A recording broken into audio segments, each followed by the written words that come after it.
नमस्कार दोस्तों, मैं प्राची संस्कृति आईएएस यूट्यूब चैनल पर आप लोगों का बेहद स्वागत करती हूँ। Target prelims current affair based on newspaper, जिसके तहत द हिंदू न्यूज़पेपर से लिए हुए 5 बेहद महत्वपूर्ण टॉपिक्स पर हम चर्चा करते हैं।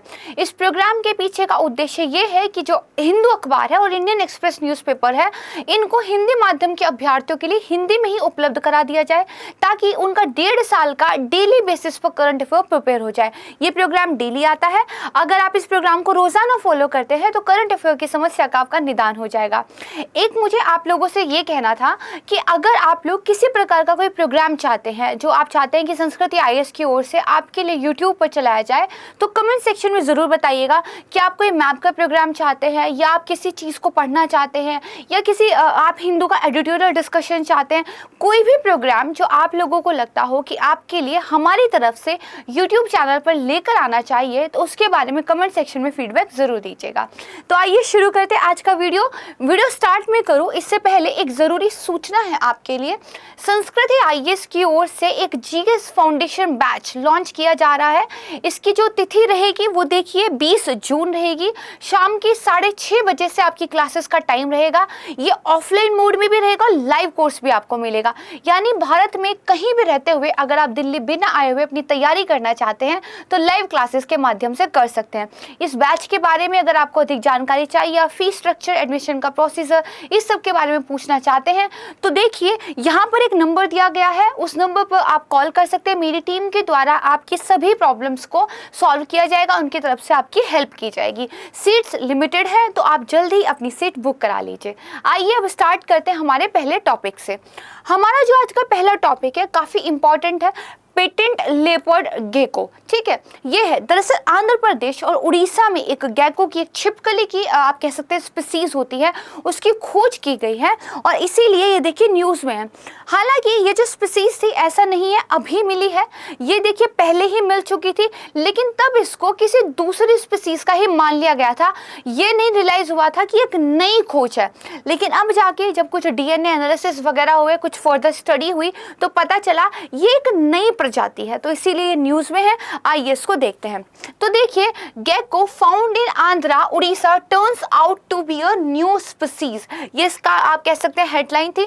यहाँ पर आप देख सकते हैं, इसकी पिक्चर में दिखाई हुई है, तो आप देख सकते हैं काफ़ी कलरफुल, काफ़ी एक डिज़ाइन टाइप का जो है इसके ऊपर स्ट्रक्चर बना हुआ है। तो इसी वजह से इसका नाम देखिए पेंटेड लेपर्ड गेको, पेंटेड नाम जो है इसका दिया गया है। राइट, अब देखिए ये कहाँ से मिली है, तो ये देखिए जो उड़ीसा और आंध्र प्रदेश के जंगल है वहाँ से मिली है।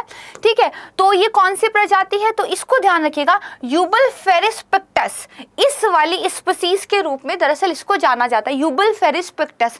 ये नाम आपने ध्यान रखना है, क्योंकि अभी मैं आपको एक दूसरा नाम बताऊंगी, उससे इसको अलग रखा गया है। राइट, तो इतना आप समझ गए। अब यहाँ जाइए, देखिए 2017 में ही जो national centre for biological sciences के एक साइंटिस्ट थे और एक चेन्नई में मद्रास क्रोकोडाइल बैंक ट्रस्ट के एक साइंटिस्ट थे, उनके द्वारा एक फील्ड सर्वे के दौरान आंध्र प्रदेश के विशाखापत्तनम में इसकी खोज की गई थी। मैंने आपको बताया 2017 में ही ये मिल गई थी, लेकिन तब हमने क्या मान लिया कि ये पहले से ही जो पाई हुई प्रजातियां हैं उसी का ही एक भाग है, लेकिन अब हमें पता चला कि नहीं, ये तो एक नई स्पीसीज है। राइट, तो देखिए, हालांकि उस समय इसे जो पूर्वी भारतीय तेंदुए गेको प्रजाति, जिसको यूबलफेरिस हार्डविकी कहते हैं, अभी मैंने आपको क्या बताया, यूबलफेरिस पिक्टस ये नहीं है, लेकिन हमने पहले क्या मान लिया कि यूबलफेरिस हार्डविकी में ही इसको मान लिया गया था। अब देखिए, जो गेको जीनस है यूबलफेरिस वाला, उसमें कितनी टोटल 7 प्रजातियां हो गई हैं। 6 पहले से थी, एक नई मिल गई, टोटल मिला के 7 हो गई, किसमें, यूबलफेरिस के अंदर। राइट, इसको ध्यान रखिएगा। अब देखिए, एक मैगजीन थी जिसका नाम था इवोल्यूशनरी सिस्टमैटिक्स, उसमें कुछ अध्ययन प्रकाशित हुए। उनके द्वारा बताया गया कि जो यूबलफेरिस जीनस था, उसके अंदर जो तेंदुओं की गेको प्रजाति थी, उसका जो विकासवादी इतिहास था, इस पर चर्चा की गई थी। समझते हैं, एक स्पीसीज हमें पहले से ही पता थी, उसका जीनस क्या था, यूबलफेरिस। अब इस यूबलफेरिस के अंदर 6 अलग अलग टाइप हमें पहले से पता थे, लेकिन हुआ क्या, एक प्रजाति मान लीजिए भौगोलिक रूप से दूसरी प्रजाति से अलग हो गई है, या फिर बहुत सिंपल लैंग्वेज करते हैं, मान लीजिए एक ही प्रजाति की कुछ आबादी, राइट, एक ही प्रजाति की कुछ आबादी भौगोलिक रूप से अलग हो गई है, दूसरी अलग हो गई है। मान लीजिए एक नदी, ब्राह्मणी नदी बीच में आ गई है, जो यहाँ वाली प्रजाति अलग हुई, इसने अपने आप को अलग तरीके से इवॉल्व कर लिया, और जो यहाँ वाली थी वो देखिए सेम उसी तरीके से रही। तो एक लंबे टाइम के बाद जो इधर वाली आबादी थी वो एक नई प्रजाति, एक नई स्पीसीज ही बन जाती है, राइट। और यही हुआ है इसके साथ। तो ये क्या ध्यान रखना है कि जो ब्राह्मणी नदी है जो पूर्वी घाट से होकर गुजरती है, उसने भौगोलिक रूप से जो पूर्वी भारतीय तेंदुआ गेको था उसको अलग कर दिया, जिसके साथ ये बहुत सारे लक्षण क्या है साझा करती है। इसको ध्यान रखिएगा। ये जो नई प्रजाति है झाड़ी और घास के मैदानों में मिश्रित शुष्क सदाबहार जंगलों में देखिए पाई जाती है। ये स्ट्रिक्टली निशाचर है, ये सिर्फ रात को ही बाहर निकलती हैं, ठीक है, इसको ध्यान रखिएगा।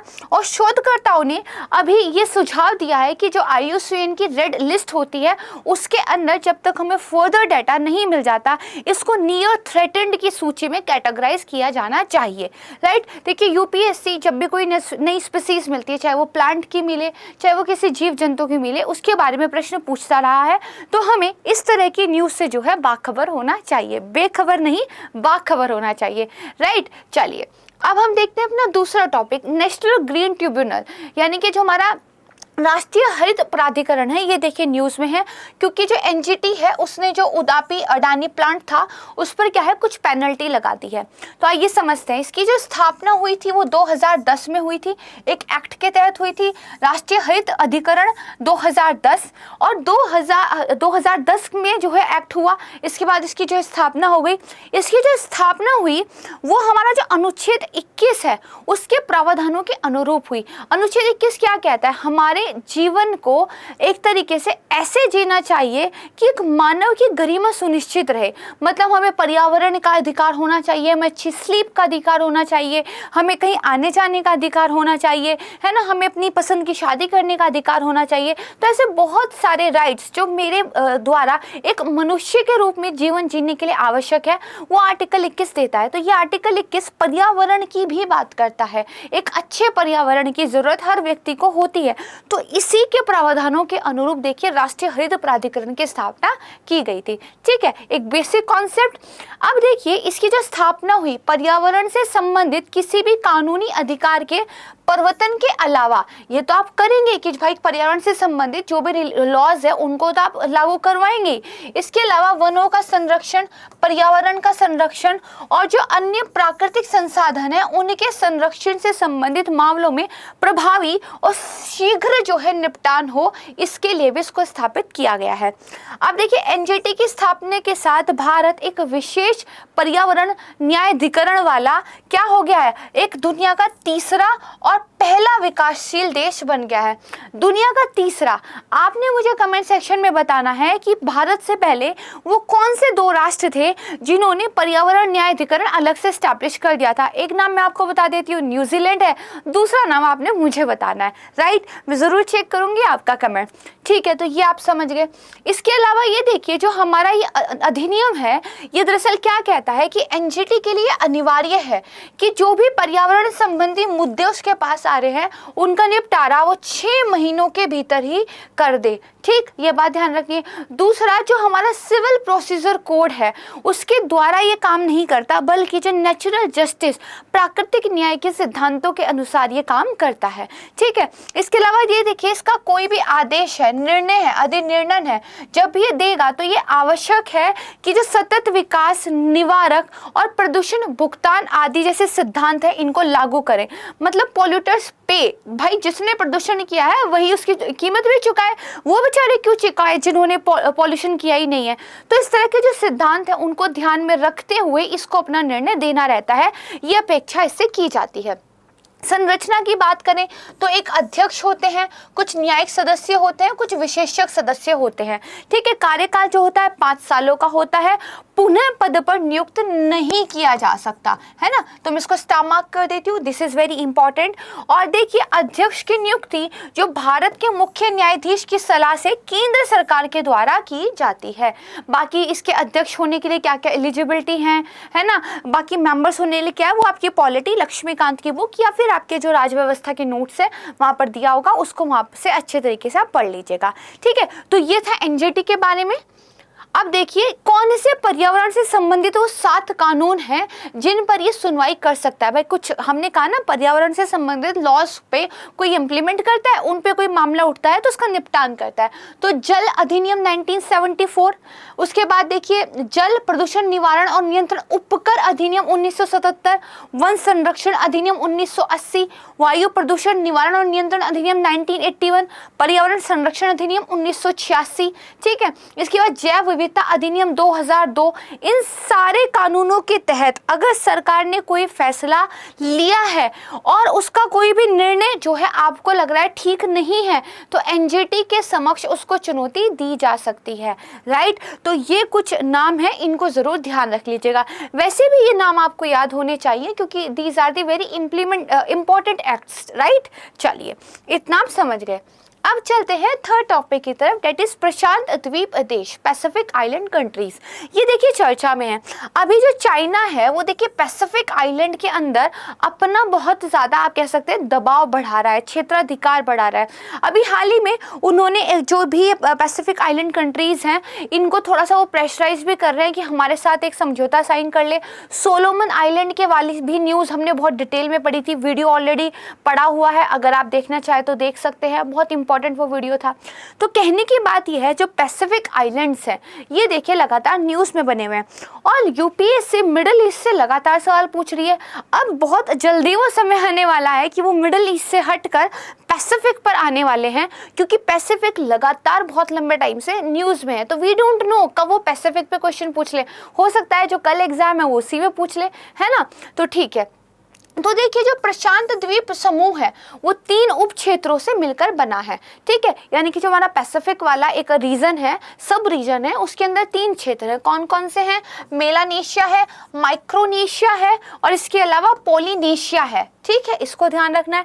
मेलानेशिया का मतलब क्या है? देखिए ग्रीक में इसको ब्लैक आइलैंड भी बोलते हैं। इसमें क्या है, आपका दक्षिणी प्रशांत महासागर में लगभग 2000 द्वीप जो है शामिल हैं। अगर न्यू गिनी, न्यू कैलेडोनिया की बात करें तो वहां तक ये फैला हुआ है और जो अराफुर सागर है वो भी इसमें शामिल है। एक देखिए यहाँ पर मैप देख लेते हैं, ये हमारा पैसिफिक वाला रीजन है। तो आप देखेंगे माइक्रोनेशिया ये हो गया, ठीक है, जो पूरा दिखा हुआ है, ये आपका मेलानेशिया हो गया और ये आपका पोलिनेशिया हो गया। तो बेसिकली इस 3 उप क्षेत्रों में ये क्या है, विभाजित है। उसके बाद हम देखते हैं हमारा माइक्रोनेशिया, क्योंकि मेलानेशिया हमने देख लिया है। तो देखिए हवाई और जो फिलीपींस है उसके बीच का क्षेत्र इसके अंदर आता है, इसमें भी लगभग 2000 द्वीप क्या है, शामिल है। फिर उसके बाद देखिए पोलिनेशिया, तो पोलिनेशिया में लगभग 1000 आइलैंड शामिल है और हवाई से लेकर ईस्टर द्वीप से न्यूजीलैंड तक ये क्या है, फैले हुए हैं। राइट, इसके बाद देखिए कुछ इंपॉर्टेंट द्वीप है, इनकी हम बात करते हैं। मार्शल आइलैंड, राइट, इसके बाद आप देखेंगे तो आपका पलाऊ यहाँ पर है। ठीक है, आप देखेंगे पापुआ न्यू गिनिया यहाँ पर है, ये नुआरू यहाँ पे है, ये सोलोमन आइलैंड जो न्यूज़ में बहुत ज़्यादा था। फिर आप देखेंगे यहाँ पे वानातू है। ठीक है, फिर आप देखेंगे तुवालू है, ये भी नाम आपने सुना होगा। किरबाती का नाम आपने सुना होगा। कुक आइलैंड है, देखिए यहाँ पे टोंगा है, फिजी आइलैंड है। तो these are some very very important names you must know जो पैसिफिक आइलैंड के अंदर पड़ते हैं। राइट, इसको ध्यान रखिएगा। इसके बाद ये वाला मैप बहुत इंपॉर्टेंट है। यहाँ पर देखिए पोलिनेशिया के अंदर कौन कौन से द्वीप आते हैं, जैसे मैंने आपको दिखाया ना, हवाई से लेकर न्यूजीलैंड तक का एरिया। ठीक है, ये सारा का सारा। फिर आप देखेंगे तो इधर आपकी ईस्टर आइलैंड तक ये क्या है, फैला हुआ है। इधर आप देखेंगे तो ये इसमें किरिबाती आता है। ठीक है, यहाँ अगर आप देखेंगे तो जो आपका न्यू गिनिया है वो आता है, न्यू कैलेडोनिया भी इसी में आता है, फिजी आता है, सोलोमन आइलैंड भी मेलानेशिया में आता है। और आप देखेंगे ऑस्ट्रेलिया का भी थोड़ा सा आप कह सकते हैं हिस्सा गिना जा सकता है इस पैसिफिक आइलैंड कंट्रीज के पार्ट में, समझेंगे इसको भी। तो ये जो मैप है इसका आप चाहे तो स्क्रीनशॉट ले सकते हैं, ये एक इंपॉर्टेंट मैप है। राइट, इतना आप समझ गए। अब देखिए ये जो सारा का सारा भौगोलिक क्षेत्र है इसको क्या बोलते हैं, ओशिनिया बोलते हैं, जिसमें मध्य और दक्षिणी प्रशांत महासागर के हजारों द्वीप क्या है, शामिल है। और इसमें ओशिनिया में ऑस्ट्रेलिया भी शामिल है। ये एक्चुअली मैं आपको समझाना चाह रही थी। और विश्व स्वास्थ्य संगठन की एक रिपोर्ट के अनुसार, क्योंकि डाटा आप गूगल करेंगे अलग अलग मिलेगा, तो मैं रेफरेंस दे रही हूँ कि हमने विश्व स्वास्थ्य संगठन की रिपोर्ट का डाटा लिया है और वो रिपोर्ट कहती है कि इस प्रशांत द्वीप समूह में टोटल कितने 15 देश हैं। ठीक है, कौन कौन से उनके नाम यहाँ पर लिखे हुए, उत्तरी मरियाना द्वीप, Micronesia, Fiji, French Polynesia, Kiribati, Marshall द्वीप समूह, Nauru, New Caledonia, New Zealand, Palau, Solomon, Easter Island, Tonga, Tuvalu, Vanuatu, Wallis, Futuna. ठीक है, ये कुछ है, इनको ध्यान रखिएगा। अगर भौगोलिक परिभाषा की बात करें तो मैंने आपको अभी समझाया ऑस्ट्रेलिया जो है इस ओशिनिया का एक हिस्सा है, जबकि इंडोनेशिया और जो फिलीपींस है वो दक्षिणी पूर्व एशिया का हिस्सा है। ये बहुत ही इंपॉर्टेंट स्टेटमेंट है, क्योंकि यही सब देखिए मैप के रूप में आपसे पूछा जाता है कि कौन किसका हिस्सा है। तो क्या है, जो इंडोनेशिया फिलीपींस है वो दक्षिणी पूर्व का हिस्सा है, जबकि जापान को एक पूर्वी एशियाई राष्ट्र जो है माना जाता है। आपको कंफ्यूज करने के लिए वो कह सकते हैं कि जो ऑस्ट्रेलिया है वो एक्चुअली इसका हिस्सा नहीं माना जाता है, या फिर जापान को इसका हिस्सा माना जाता है। तो आपको ये चीज़ें क्या है, क्लियर होनी चाहिए, राइट। तो इस वाली स्टेटमेंट को प्लीज़ बहुत ज़्यादा ध्यान से समझिएगा। इसके बाद हमारा fourth topic, liquid mirror telescope. ये देखिए न्यूज़ में था, यहाँ आप देख सकते हैं कि जो लिक्विड मिरर टेलीस्कोप था उसको देवस्थल में लगाया गया है। ठीक है, देवस्थल कहाँ पे है, तो उत्तराखंड में है। तो देखिए उत्तराखंड में नैनीताल के पास देवस्थल में एशिया का सबसे बड़ा लिक्विड मिरर टेलीस्कोप, जिसे देवस्थली ऑप्टिकल टेलीस्कोप के रूप में भी जाना जाता है, स्थापित किया गया है। ठीक है, इसका उपयोग देखिए सितारे, अंतरिक्ष मलबे, उपग्रह, ऐसे खगोलीय पिंडों का अध्ययन करने के लिए किया जाएगा जो भी इसके फोकस से होकर गुजरेंगे। देखिए ये अपने आप को मूव नहीं कर सकता, ये स्टेशनरी है, तो ये बहुत बड़ी कवरेज नहीं रखता है, ये स्थिर रहेगा, इसकी कवरेज से होकर जो गुजरेगा उसको ये कैप्चर कर पाएगा, राइट। इसको ध्यान रखिएगा। 50 करोड़ रुपए की लागत से जो है ये निर्माण हुआ है, और हजारों प्रकाश वर्ष दूर जो आकाशगंगा और तारे हैं उनकी तस्वीरें इसने उतारी हैं और अच्छा खासा कीर्तिमान स्टैब्लिश किया है। जो अरीज है, आर्यभट्ट प्रेक्षण विज्ञान शोध संस्थान, बहुत इंपॉर्टेंट नेम है। अरीज ने 2017 में ही देखिए बेल्जियम, कनाडा, पोलैंड, उज्बेकिस्तान समेत 8 देशों की मदद से international liquid mirror telescope project को शुरू किया था। फाइनली ये कंप्लीट हो गया, स्टैब्लिश हो गया है, राइट। इसको ध्यान रखिएगा। इसके बाद देखिए हमारा आज का फिफ्थ टॉपिक, भारत और इजराइल संबंध। ये न्यूज़ में, क्योंकि आप देख सकते हैं कि इंडिया इजराइल सीक्स लिंक्स और फ्यूचरिस्टिक डिफेंस टेक्नोलॉजी। आप यहाँ पे फोटो देख सकते हैं कि देखिए राजनाथ सिंह हैं जो अपने इजरायली काउंटर पार्ट से मिल रहे हैं। तो इजराइल से देखिए हमारे यहाँ राजनयिक लोग आए हुए हैं, प्रधानमंत्री मोदी जी ने भी उनसे मुलाकात की थी, तो इसीलिए इम्पोर्टेंट हो जाता है। तो देखिए प्रधानमंत्री मोदी जी ने हाल ही में इजराइल के जो रक्षा मंत्री हैं बेंजामिन गिर्च, ठीक है, इनसे मुलाकात की है और द्विपक्षीय सहयोग को बेहतर बनाने में क्या है चर्चा की है। ये जो दरअसल यात्रा हुई है ये इसलिए भी बहुत इंपॉर्टेंट है क्योंकि भारत और इजराइल के बीच अगर आधिकारिक राजनयिक संबंधों की बात की जाए तो उसकी 30वीं वर्षगांठ को हम लोग सेलिब्रेट कर रहे हैं। भारत इजराइल संबंधों पर एक बहुत डिटेल्ड वीडियो ऑलरेडी देखिए हम लोगों के द्वारा अपलोड की जा चुकी है, आप उसको देखेंगे तो पूरी पिक्चर आपके सामने क्लियर हो जाएगी, ठीक है। इसके बाद देखिए राजनयिक गठबंधन की अगर बात करें तो भारत ने 1950 में इजराइल को आधिकारिक रूप से मान्यता दे दी थी, लेकिन उनके बीच जो पूर्ण राजनयिक संबंध स्थापित हुए वो दरअसल 1992 में हुए। यहाँ पर देखेंगे तो यहाँ इजिप्ट है, ये आपका जॉर्डन है, बीच में ये देखिए, ठीक है, ये आपका इजराइल पड़ता है, इधर आपका भूमध्य सागर आ जाता है, ये आपका सीरिया आ जाता है। इजराइल के अंदर ही अगर ये आप देखेंगे तो ये देखिए गाजा पट्टी वाला एरिया है, ये वाला जो पूरा एरिया है ये आपका वेस्ट बैंक है, और ये वाला जो पूरा एरिया है ये देखिए गोलन हाइट्स पड़ता है, और इसको अगर आप देखेंगे तो सी ऑफ गैलिली ये पड़ता है, ठीक है। इसके अलावा जेरूसलम की बात करें तो देखिए जेरूसलम यहाँ पे है।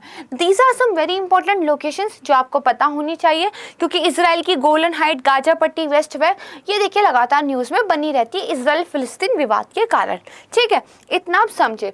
अब देखिए आर्थिक और वाणिज्यिक संबंधों में क्या कुछ चल रहा है भारत और इजराइल के बीच। तो देखिए दोनों देशों के बीच द्विपक्षीय व्यापार की अगर बात करें तो 2020-21 की अवधि में ये 4.14 बिलियन अमेरिकी डॉलर तक रहा था, अगर रक्षा को, डिफेंस को अलग कर दें क्योंकि वो अपने आप में ह्यूज क्वांटिटी का होता है, ठीक है। और व्यापार संतुलन जो है भारत के पक्ष में था, और इस पूरे व्यापार में हीरे का व्यापार जो है लगभग 50% था। तो इसको ध्यान रखना है, ठीक है। भारत एशिया में इजराइल का तीसरा सबसे बड़ा व्यापार भागीदार है और देखिए विश्व स्तर पर 7वां सबसे बड़ा व्यापार भागीदार है, इसको ध्यान रखिएगा।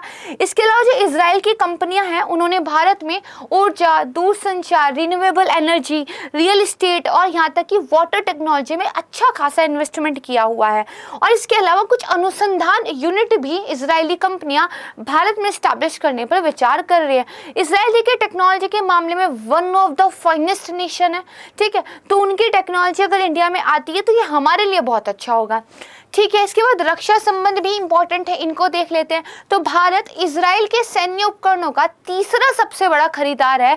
वहीं इजराइल के बाद इजराइल जो है रूस के बाद भारत का दूसरा सबसे बड़ा रक्षा आपूर्ति करता है, इसको ध्यान रखना है। जो भारतीय सशस्त्र बल है उन्होंने पिछले कुछ सालों में इजरायली हथियार प्रणालियों को बहुत खरीदा है, जिसमें से कौन कौन से हैं, जैसे आप देखेंगे तो फाल्कन है, एक आपका airborne warning and control system है, हेरॉन है, सर्चर सेकंड है, हारोप ड्रोन है, ये आपने सुना होगा, Barak anti missile defence system, ये तो बहुत इंपॉर्टेंट है। इसके अलावा Spyder quick reaction anti aircraft missile प्रणाली, ये कुछ वो बहुत महत्वपूर्ण नाम हैं जो इजराइल और भारत ने आपस में क्या है खरीदारी करने के लिए समझौते किए थे। फिर उस खरीदारी के बाद उन्होंने इसको अपने भारतीय बेड़े में शामिल भी कर लिया है, राइट। तो इसको ध्यान रखिएगा। इसके बाद देखिए यहीं पर हमारा आज का वीडियो समाप्त हो जाता है। भारत और इजराइल संबंधों को 360 डिग्री कवरेज के साथ ऑलरेडी वीडियो में कवर किया गया है, वहां से आप देख सकते हैं। तो ये कुछ 5 टॉपिक थे जो द हिंदू में दिए गए थे। आपको डेली अखबार अगर नहीं पढ़ना है तो आप इन वीडियो पर डिपेंड रह सकते हैं। अखबार में जो भी काम की चीज़ें होती हैं वो हमारे द्वारा आपके लिए ला दी जाती हैं, तो आप निश्चिंत रहिएगा, ये करंट अफेयर आपको हेल्प ज़रूर करेगा। इसके अलावा मैंने आपको स्टार्टिंग में जो कहा था कि अगर आप चाहते हैं कि हमारी तरफ से कोई स्पेसिफिक वीडियोस आपको बनाकर दिए जाएं तो कमेंट सेक्शन में उसके बारे में ज़रूर बताइएगा। आज के लिए बस इतना ही। Thank you so much.